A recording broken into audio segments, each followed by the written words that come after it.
नमस्कार जनटी में स्वागत आपका। मैं हूं योगेंद्र। आप देख रहे हैं खास खबर। खास खबर में हम बात करेंगे अंता विधानसभा उपचुनाव की। मैं शुरू में भी और जब हमारा एपिसोड खत्म होगा तब भी आपसे आग्रह करूंगा कि आप भी अंता के मतदाता है तो वोट जरूर डालिए। खैर चलिए, अंता का चुनाव सबने देखा। मतदान की पूर्व संध्या पे हम बात कर रहे हैं और हमारे साथ में 3 जर्नलिस्ट हैं। राजीव जी, श्याम जी, बहुत उनका कैरियर में और काफी नजदीक से पॉलिटिक्स को भी देखा उन्होंने, क्या समीकरण बनते हैं बिगड़ते हैं वो भी देखा। और हमारे साथ पूरे इलेक्शन में वीरेंद्र सिंह हमारे सहयोगी हैं जो 12 से हैं। वो पूरे चुनाव को बड़े नजदीक से धरातल से उन्होंने देखा। आज हम समझने की कोशिश करेंगे कि क्या मुद्दे ऐसे हैं कि जो पूर्व संध्या पर मतदाताओं को सता रहे हैं। और बाई इलेक्शन जब भी होता है तो वोटिंग परसेंटेज भी बढ़ता है, बहुत सारी चीजें भी सामने आती हैं, मान मनुहार भी चलती है, क्योंकि एक एक वोट की कीमत होती है उस वक्त। तो चलिए, हमारे साथ राजीव जी, श्याम जी और वीरेंद्र जी हैं। मैं वीरेंद्र जी आपके पास में आना चाहूंगा। सबसे पहले वहां की अगर बात करें, पोलिंग पार्टियां जा चुकी होंगी, पुलिस बल तैनात हो चुके होंगे, और क्या कुछ खास कहा जा सकता है वहां? किसी को लेकर कोई नाराजगी है या फिर बहुत सारे ऐसे पॉजिटिव पहलू हैं जिनको लेकर के उत्साह मतदाताओं में? क्या कहेंगे, अभी क्या माहौल है वहां का?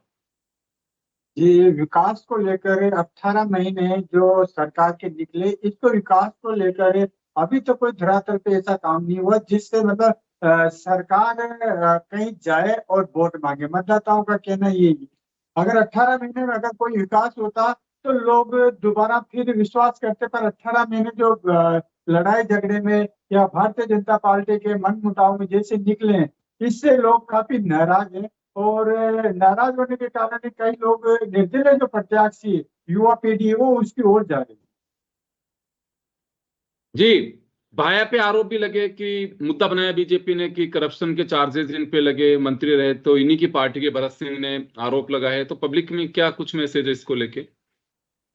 जी, ये क्या है, एक भ्रष्टाचारी का आरोप तो हमेशा लोग कोई भी जनप्रतिनिधि हो लगते रहते हैं, और कई भ्रष्टाचारी के आरोप अगर आरोप लगे तो जैसे प्रमोद जी जैन है तो वो कहते हैं भाई सिद्ध करो। और आपकी सरकार के द्वारा, केंद्र सरकार के द्वारा एक अमित शाह जो मतलब सम्मानित करता है राजस्थान सरकार के एक मंत्री को, तो फिर ये आरोप और प्रत्यारोप का सवाल ही नहीं उठता। वसुंधरा जी ने पूरे इलेक्शन में कैंपेन किया और खुद ने कमान अपने हाथ में रखी, तो वहां की जनता ये मान के चलती है कि इस इलेक्शन में वसुंधरा की प्रेस्टीज भी जुड़ी हुई है, क्योंकि देखिए बीजेपी का अपना है, मुख्यमंत्री हैं, सरकार इनकी है, तो सरकार की प्रतिष्ठा दांव पे है, सीट इनके पास है तो बीजेपी की प्रतिष्ठा दांव पे है। उसी तरह से वसुंधरा राजे भी, क्योंकि लंबी पारी वो यहीं से खेल रही हैं, उनके बेटे सांसद है, पूरा इलेक्शन का कैंपेन उन्होंने संभाला, तो महारानी के साथ में कुछ वहां लोगों की अभी भी प्रतिष्ठा आस्था जुड़ी हुई है कि उनसे भी कोई नाराजगी है। नहीं, अभी उनसे वसुंधरा राजे सीएम, पूर्व जो सीएम है उनसे लोगों का जुड़ाव है आज भी। और अंता की जनता यही चाहती थी कि वसुंधरा राजे मोरपाल सुमन के प्रचार प्रसार में आए, यहाँ रुके, लोगों से, कार्यकर्ताओं से बात करे। लगातार 6 दिन से वसुंधरा राजे यही है। पूरी रिपोर्ट जानने के बाद 2 बार भजन लाल जी को भी आना पड़ा। कहीं न कहीं कांटे की, या कहीं न कहीं ऐसा लग रहा है, अगर वसुंधरा राजे और भजन लाल के आने के बाद अगर कैंडिडेट नहीं जीतता है तो ये वसुंधरा के मतलब बिल्कुल दाव पे है, और बिल्कुल जी, जो शान तो है। वीरेंद्र एक चीज बताइए आप मुझे कि ये तो मान सकते हैं कि त्रिकोणीय संघर्ष है वहां पे। जी, त्रिकोणीय संघर्ष है, बिल्कुल जी त्रिकोणीय संघर्ष है, क्योंकि नया नया चेहरा कोई सामने आया। लोगों का कहना है हमारे नए प्रत्याशी, नया चेहरा सामने आया है, तो हम जोशीले, आज क्या है, जो युवा पीढ़ी, इसमें जोश ले लोगों को, मतलब युवा पीढ़ी ज्यादा समर्थन दे रही है। चले, मैं तो यहाँ वापस मैंने आऊंगा आपके पास, वापस आऊंगा। मैं श्याम जी का रुख करना चाहूंगा। श्याम जी, काफी अंता की जनता के भाव को समझने की कोशिश की पूरे इलेक्शन कैंपेन के दरमियान, और लास्ट में जाहिर सी बात है कि हर कोई चुनाव प्रचार के अंदर अपनी ताकत झोंकना चाहता है। कई समीकरण यहाँ पे देखने को मिले। राजेंद्र गुढ़ा, हनुमान बेनीवाल एक तरह से बिल्कुल एक दूसरे के द्वंद्वी, काफी बोले भी, कई भाषाओं के भी प्रयोग किए गए, लेकिन राजेंद्र गुढ़ा ने खुद ने कहा संजय सिंह की मौजूदगी में, जो आम आदमी पार्टी सांसद हैं राज्यसभा, उनकी मौजूदगी में कहा कि नरेश मीणा ने हमारे को भी एक मंच पे ला दिया। कई ऐसे समीकरण बने जिनसे वो मंच बना और बिगड़ा भी। बीजेपी के अपने समीकरण बने, कांग्रेस के अपने समीकरण बने। खैर, रिजल्ट जो भी होगा 14 को पता लगेगा, लेकिन इस चुनाव को आप पूरी तरह से कैसे देखते हैं? त्रिकोणीय संघर्ष से जरूर बना दिया नरेश ने। देखिए, ये बात सही है कि सरकार और वसुंधरा राजे और दुष्यंत की अग्नि परीक्षा तो है, ये बात तो सही है, दिक्कत नहीं है। अब देखिएगा, जिस प्रकार से नरेश मीणा ने चुनाव में लाकर आकर के थर्ड फ्रंट को एकता के सूत्र में बांधने का प्रयास किया, निश्चित तौर पर हनुमान बेनीवाल और राजेंद्र गुढ़ा या सपा की तरफ से, और उसके अलावा आप पार्टी की तरफ से केजरीवाल ने संजय सिंह को भेज करके जताने का प्रयास किया कि हम सब एक होकर के किस तरह का रिजल्ट ला सकते हैं। लेकिन ये नुकसान तो शायद ज्यादा करके कांग्रेस को पहुंचाने की बात हो रही है, बीजेपी को नुकसान इतना नहीं हो रहा। बीजेपी का कैंडिडेट इतना अच्छा आया है, आम कार्यकर्ता के बीच से अगर कैंडिडेट ला करके बीजेपी ने खड़ा किया, और जिसमें वसुंधरा राजे और भजनलाल शर्मा, मदन लाल राठौड़ रोड शो दो दो करते हैं, मतलब इसका मतलब स्थिति मजबूत होती तो 2 रोड शो करने की जरूरत ही नहीं पड़ती। तो ये बात तो सही है कि जिस प्रकार से नरेश मीणा ने त्रिकोणीय मुकाबला बना दिया है अंता का। और देखिए कि बार बार बात आ रही है कि अभी कह रहे थे, देखिए प्रमोद भाया जैन की स्थिति मजबूत होती तो फिर उनको जिस तरह की स्थितियां कहने की क्यों पड़ती थी, कि उनको अकेले नामांकन भरती वक्त में तो अकेले भरे, वो ज्योतिष के लिए जाने जाते हैं, ज्योतिष ने कहा अकेले भरो। तो जनसभा बाद में हुई 15 तारीख को। और इसके अलावा आप देखिएगा कि उनकी पत्नी ने क्यों भरा नामांकन, मतलब भरत सिंह जी ने जो आरोप लगाए थे, खाया रे खाया, बहुत खाया, पूरा गांव ही खा गया। अब इस जिस तरह के आरोप लग रहे हैं, अगर आप चुनाव जीतने वाले होते तो मेन चुनाव हुआ था जब तो आप मंत्री थे, जब 4,000 करीब वोटों से करीब चुनाव हारे आप। अब आप मंत्री भी नहीं हो।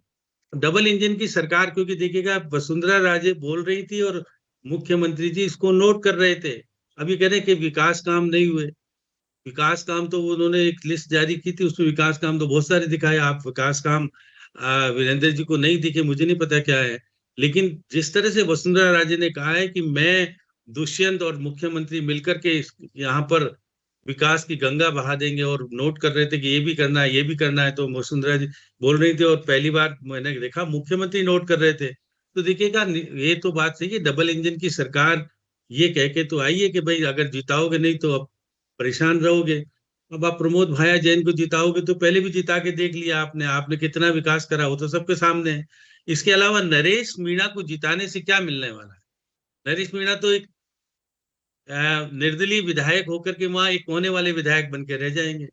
और कह रहे हैं कि देखिए कि आपके सामने जिस प्रकार से आप कह रहे हैं कि 6 दिन तक लगातार अगर वसुंधरा राजे रहती है तो देखिएगा कि उनको चिंता है कि मैंने मेरे बेटे की धरातल को सुरक्षित रखना है। अब देखिए खुद तो बहुत बार सांसद रह ली और विधायक रह ली, अब बेटे को सुरक्षित जीवन देना है तो जीतेंगे नहीं तो फिर केंद्रीय नेतृत्व तो पूछेगा कि वसुंधरा जी आपके पसंद का हमने सुमन को कैंडिडेट बना के उतार दिया, उसके बाद और देखिए कि 43,400 माली है तो माली समाज तो एक तरफा जाएगा मेरे को लग रहा है। अब अशोक गहलोत कितना तोड़ पाएंगे मुझे नहीं पता, तो अशोक गहलोत जी बाकायदा बाद में भी आए और कहा कि भाई देखिए नरेश मीणा का तो जीवन अच्छा था लेकिन वो तो माना ही नहीं किसी की बात, और वो चुनाव लड़ रहा है। अब चुनाव, अब सचिन पायलट एक बार आके गए, वो जिस प्रकार से सक्रियता दिखानी चाहिए थी जैसे अशोक गहलोत और सचिन पायलट एक साथ, बाकी तो लोग एक साथ दिखे, वो एक साथ नहीं दिखे, तो उस पर प्रश्न चिन्ह तो खड़ा होता है कि कांग्रेस में आंतरिक रूप से एकता का सूत्र बना या नहीं बना। अभी तो कुछ जब रिजल्ट आएगा तो महसूस होगा किस बिल्कुल। प्रकार की श्याम जी स्थिति है। वापस आता हूं आपके पास में, मैं वापस लौटूंगा, मैं एक बार रुक करना चाहूंगा राजीव जी का। राजीव जी क्या लगता है आपको, अभी श्याम जी ने भी कही बात, वीरेंद्र जी ने भी अपनी बात कही, तो क्या लगता है वहां पे आखिरी के वक्त अशोक गहलोत का जाना, क्योंकि देखिए सर्वाधिक अगर मतदाताओं की संख्या की बात करें तो वहां पे माली है, करीब 41,000 42,000 के आसपास माली हैं, वो बहुत ही महत्वपूर्ण मत है, और मोरपाल वहां से हैं। अशोक गहलोत की भी एक तरह से परीक्षा होगी ये कि माली मतदाताओं को तोड़ पाते हैं कि नहीं तोड़ पाते हैं। दूसरा, वसुंधरा राजे 6 दिन से वहां डेरा जमाए रही, उनकी अपनी परीक्षा है। तो ओवरऑल अगर हम देखें, बाई इलेक्शन और भी हुए लेकिन यहाँ काफी ताकत लगानी पड़ी है। देखिए योगेन जी, एक तो ये बात है उपचुनाव है तो इसमें ताकत तो सभी को लगानी चाहिए, चुनाव लड़ रहे हैं क्यों, जीतने के लिए हैं। और दोनों राष्ट्रीय राजनीतिक दल है, एक सत्ता में एक विपक्ष में है, कांग्रेस और भाजपा, तो उनके नेताओं की ताकत लगती है। और जो बीच बीच में चीजें कई लोग उछाल देते हैं, मतलब वो कोई बेतुकी बात है कि 40-40 स्टार प्रचारक, तो एक प्रक्रिया है, एक चुनाव आयोग की प्रक्रिया है कि जो दल राष्ट्रीय दल होता है, राष्ट्रीय मान्यता प्राप्त दल, उसको अपने स्टार प्रचारकों की सूची देनी होती है तो वो दी जाती है, निर्दलीय तो दे ही नहीं सकता। तो राजनीतिक दल है उनके वो स्टार प्रचारक, अब उसमें 20 जाते हैं 10 जाते हैं, ये एक अलग चीज है। और उस फायदा यही होता है, उम्मीदवार तभी तो राजनीतिक दलों का टिकट लेते हैं कि उनको ये स्टार प्रचारक के नाते जो भी आएगा उसका खर्चा पार्टी के खाते में जुड़ता है, कैंडिडेट के खाते में नहीं जुड़ता है। तो ये तकनीकी चीजें हैं, इसको आप और हम सब जो जर्नलिज्म में वो चीजें, इस चीजों को समझते हैं। लेकिन जहां तक बात है कि भाजपा के जो उम्मीदवार है उसकी प्रतिष्ठा वसुंधरा राजे से बहुत जुड़ी हुई है, क्योंकि आप देखिए 12 झालावाड़ जो संसदीय क्षेत्र है वो वसुंधरा राजे के दबदबे वाला क्षेत्र है। और 2 साल के जो विधायक रहे कंवरलाल मीणा, मतलब राज्य के या उस स्तर के जो मुद्दे हैं सरकार के, काम काज विकास, ये तो वो कहीं धरातल पे कहीं है नहीं, मतलब उनके आधार पे कोई चुनाव नहीं हो रहा, स्थानीय मुद्दों पर चुनाव हो रहा है। तो 2 साल के जो पूर्व विधायक जो रहे, जिनकी सदस्यता किन्हीं कारण बस चली गई अदालती आदेशों के कारण, तो उन्होंने जो 2 साल का जो उनका कार्यकाल था वहां, वो बिल्कुल नकारात्मक रहा था। स्थानीय लोगों से पूछे तो स्थानीय लोग तो ये कहते हैं कि 2 साल के कार्यकाल में जो विधायक थे भाजपा के, उन्होंने कोई काम नहीं किया। अब जहां तक बात है कि उम्मीदवार देने की, भाजपा में एक टकराव की स्थिति थी शुरुआत में, मुख्यमंत्री और जो लोकसभा अध्यक्ष है, मैं यही चीजें अपनी जानकारी से बता रहा हूँ आपको कि वो ओम बिरला ये चाहते थे प्रभुलाल सैनी को टिकट मिले, लेकिन वसुंधरा राजे इस पे अड़ गई। वो एक घटनाक्रम भी हुआ था, मतलब प्रभुलाल सैनी गए थे कि मैडम को मनाने भी, लेकिन फिर मैडम के आखिर में वही चली कि मोरपाल सुमन। अब मुख्यमंत्री और पूर्व मुख्य वसुंधरा राजे और मुख्यमंत्री जी को एक साथ चुनाव प्रचार करने जाना पड़ा। तो वो इलाका ऐसा है कि वह बिना वसुंधरा के पत्ता हिले मुख्यमंत्री जा ही नहीं सकते। आप देख लीजिए 2 साल का कार्यकाल मुख्यमंत्री का हो गया, झालावाड़ में किसी कार्यक्रम में, उद्घाटन में या कहीं गए नहीं जा सकते। इवन हाड़ौती तक में, मतलब सरकार की तरफ से भी कोई कार्यक्रम होगा तो मुख्यमंत्री शायद नहीं गए, मेरी जो जानकारी है। कोटा भी जाते हैं तो वो लोकसभा अध्यक्ष जो उनके मतलब गुट के हैं, ऐसा माना जाता है कि लोकसभा अध्यक्ष के वरिष्ठ हस्त के कारण ही मुख्यमंत्री बने, तो वो कोटा जाते हैं तो ओम बिरला के साथ ही कोई उद्घाटन समारोह में रहते हैं। झालावाड़ तो वो जाते नहीं है, झालावाड़ में स्कूल की दुकान थी क्या हो गई। वसुंधरा राजे के रहने के कारण मुख्यमंत्री जी का दौरा भी तय था, नहीं जा पाए क्योंकि वहां वसुंधरा जी ने सारा संभाल लिया और उन्होंने कह दिया बाहर का कोई नहीं आएगा, हम स्थानीय संभाल लेंगे। तो वो एक वहां एक जो दबदबा है उम्मीदवार से लेकर चुनाव जिताने तक का और ये चुनाव प्रचार के आखिरी दौर में जो वसुंधरा राजे ने संभाला, उससे एक भाजपा की एक हवा बनी। एक सत्ता पक्ष का एक माहौल होता है, उपचुनाव होते हैं वो कहीं ना कहीं उसमें सत्ता पक्ष की एज होती है। आप पिछले उपचुनावों का जितने 25-30 साल में जो भी हुए हैं उनका यदि इतिहास उठा के देखें तो सत्ता पक्ष कहीं ना कहीं हावी रहता है, उसको जीत की संभावना रहती है। क्योंकि जो मतदाता होता है वो सोचता है 2-3 साल की बात है, क्यों सत्ता से दूर जाएं, जो सत्ता पक्ष है उसको ही जिता दें।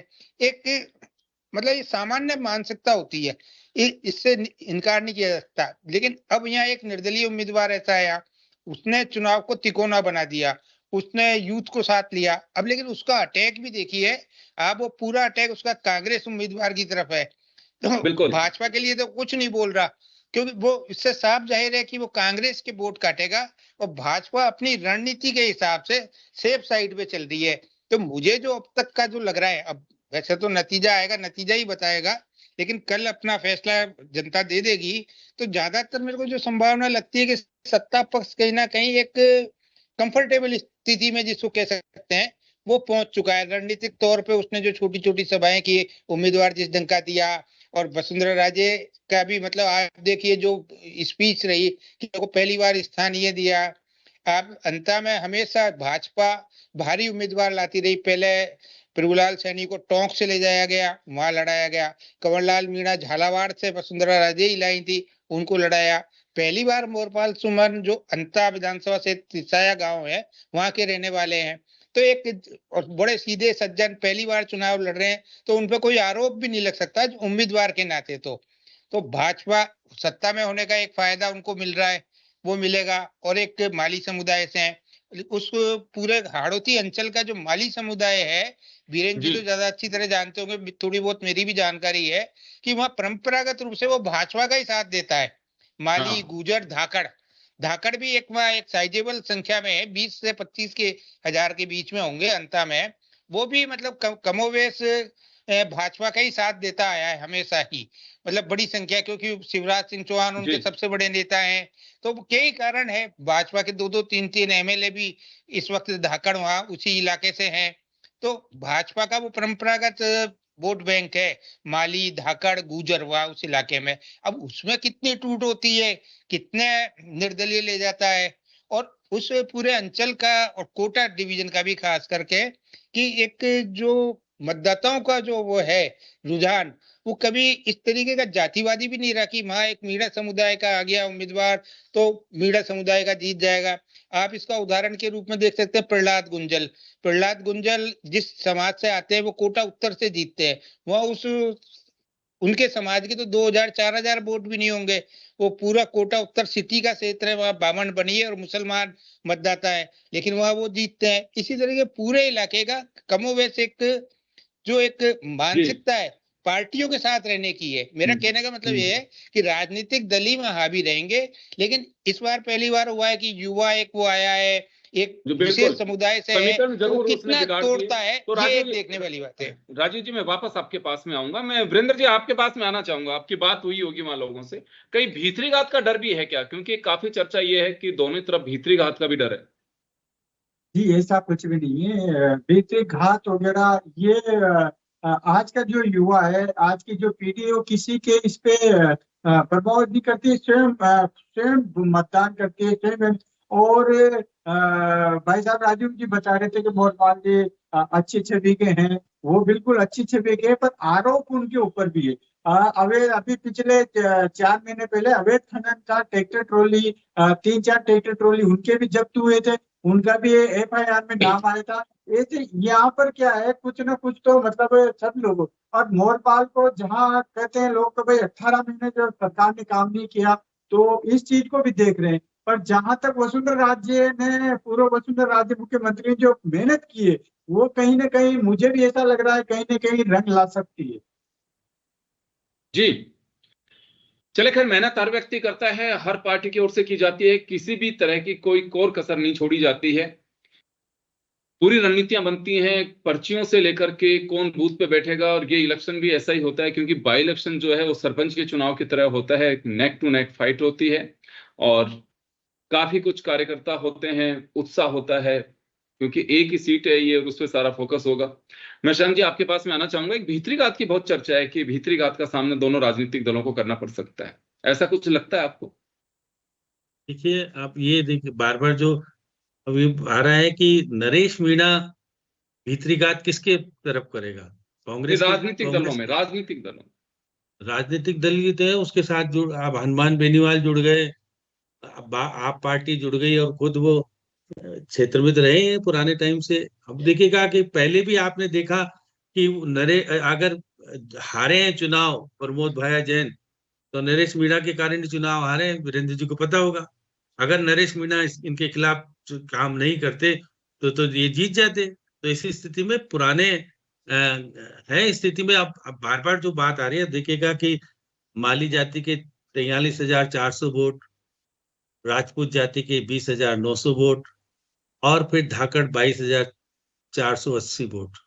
उसका मतलब 86,000 वोट अगर बल्क के रूप में बीजेपी को मिलते हैं, तो स्थिति तो बीजेपी की सुदृढ़ होती है, क्योंकि वसुंधरा राजे की प्रतिष्ठा और अग्नि परीक्षा दोनों जुड़ी हुई है। और वसुंधरा राजे के साथ उनके पुत्र जो सांसद हैं, अगर वो जीतेंगे नहीं, तो फिर वो आगे आने वाले समय में राजनीतिक परिप्रेक्ष्य में वसुंधरा की स्थिति कमजोर हो जाएगी। इसलिए वसुंधरा बहुत मेहनत से 6 दिन पहले तो नहीं लगी थी, लेकिन 6 दिन लगातार जिस तरह से उन्होंने काम किया, और मुख्यमंत्री के साथ 2 रोड शो किए, 2 रोड शो किए उन्होंने। चलिए, कोई टेक्निकल प्रॉब्लम आई है बात आ रही श्याम जी है के यहाँ पे। कि आप हाँ। बार बार कह रहे थे कि भाई, अब सचिन पायलट जिस सक्रियता के साथ लगने चाहिए थे, वीरेंद्र जी को पता है, वो तो एक बार आए और चले गए। अब गोविंद सिंह डोटासरा भी बहुत सारी बीच में आए थे, जिस तरह से प्रशासन के लावाज में उन्हें आकर के उनके गेस्ट हाउस को घेरा था, और फिर उन्होंने जिस प्रकार से फटकार के भगाने की कोशिश की थी, जो वायरल भी हुआ बाद में वीडियो। जी टीकाराम जूली भी गए, लेकिन टीकाराम जूली की स्थिति वहां इतनी मजबूत नहीं है, अलवर में जरूर वो ज्यादा परिचित रहे, इधर तो है नहीं वो। तो ऐसी स्थिति में अब वसुंधरा राजे से तो आपके सामने मिले ही थे गोविंद सिंह डोटासरा। आपने देखा कि 15 मिनट इंतजार करा था, और एयरपोर्ट पर बड़े इत्मीनान से मिले थे। अब कांग्रेस को नुकसान हो गया, फायदा होगा वो तो चुनाव परिणाम आएगा सामने। तो ऐसा लगता है प्रमोद भाया जैन अशोक गहलोत के नजदीक है, और देखिएगा बिहार चुनाव के कारण उनको टिकट दिया गया, और बिहार चुनाव। जी, चलिए मैं राजीव जी आपके पास में आना चाहूंगा, आपको भी लगता है कहीं भीतरी घात का खतरा है वहां पे? देखिए, राजनीतिक दल ने तो भीतरघात निश्चित तौर पे होता है, कहीं ना कहीं, मतलब उस रूप में तो अब उसको नकार नहीं सकते कि भीतरघात नहीं होगा। भीतरघात किसी भी रूप में भाजपा में भी होगा, कांग्रेस में भी होगा। लेकिन अब ये उपचुनाव है, दोनों पक्षों को मालूम है कि भाई किसी की भी हार जीत से सरकार पे या उस स्तर पे कोई फर्क नहीं पड़ सकता। तो वो चीजें है। अब बड़े नेताओं के आने से, जैसे अभी श्याम जी कह रहे थे, पायलट मेरे ख्याल से 2 बार आए, अशोक गहलोत भी 2 बार आए हैं, और वसुंधरा राजे तो खैर वहां की स्थानीय हैं, सांसद हैं, तो वो तो कितनी भी बार वहां जाए, मुख्यमंत्री भी 2 बार गए। तो वो उस एरिया का, विधानसभा क्षेत्र का यदि हम ज्योग्राफिकली वो आकलन करें, तो वहां अंता और मागरोल 2 बड़े कस्बे हैं। तो एक बार तो अंता में चीजें, सभाएं, रैलियां जो भी की वो की, और दूसरी की मांगरोल में, तो कि ये सीट भी अंता मागरोल के नाम से जानी जाती है। अब बड़े नेताओं के आने से कोई ऐसा नहीं है, मतलब मेरा जो मानना है कि कोई वोट बढ़ जाते हो, एक माहौल क्रिएट होता है। अब वो चाहे नरेश मीणा के पक्ष में हनुमान बेनीवाल, संजय सिंह या गुडा या जो भी आए, तो ये नहीं है कि उन्होंने कोई वोट दिला दिए होंगे या कुछ है, लेकिन एक माहौल बनता है। इसी तरीके से भाजपा के जो बड़े नेता है, उनसे एक माहौल बनता है कि क्रिएट होता है। अब ये राजनीतिक दल के प्रत्याशी है दोनों, कांग्रेस और भाजपा के, इनके बड़े नेता आते हैं तो एक जनता को ये एक आश्वासन लगता है कि ये बड़े नेता है, इनकी बात में दम है, ये कह रहे हैं तो कुछ कर सकते हैं, ये यहाँ स्थानीय समस्याएं भी देख रहे हैं।